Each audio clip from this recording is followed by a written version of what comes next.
You leave the room feeling hollow, not angry, not sad, just quietly depleted, like something essential was taken without permission.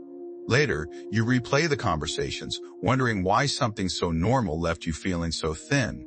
You notice it most when you finally get home. The door closes, the noise stops, and your body exhales before your mind does.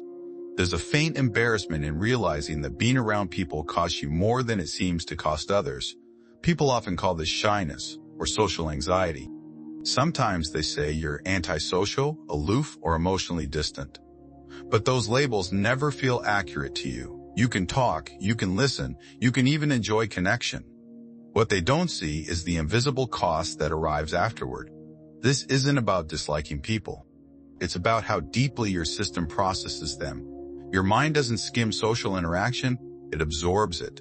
What drains you is not conversation itself, but the constant internal calibration. You track tone, pauses, subtle shifts in expression. Your attention stays open longer than most people realize. This pattern often formed early, in environments where emotional awareness mattered, where noticing changes in others helped you stay oriented or safe. Over time, your nervous system learned to stay receptive, not guarded, not closed, just open for longer than average. Modern social life isn't designed for that level of openness. Quick conversations, constant presence, overlapping voices. There's little space for your system to close the loop. So the fatigue accumulates quietly, not during the interaction, but afterward, when your mind finally begins to process everything it held.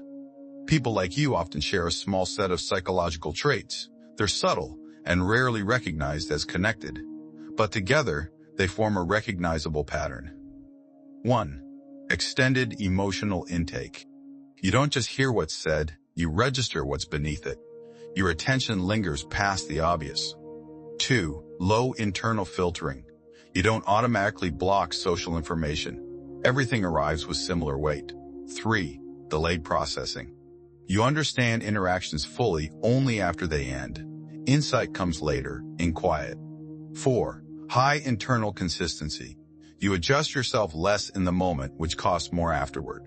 Your system prefers coherence over speed. 5. Sensitivity to relational tension. Even mild friction registers clearly to you. It doesn't overwhelm you, but it doesn't disappear either. In earlier environments, this pattern had a purpose. Careful observers noticed shifts before they became obvious. They preserved group stability by sensing change early. Today, that same trait operates without acknowledgement. You move through crowded social worlds with a nervous system tuned for depth. The cost is invisible, but consistent. There is also a future-facing edge to this pattern. As environments grow louder and faster, depth becomes rare. Systems like yours detect meaning where others skim past it.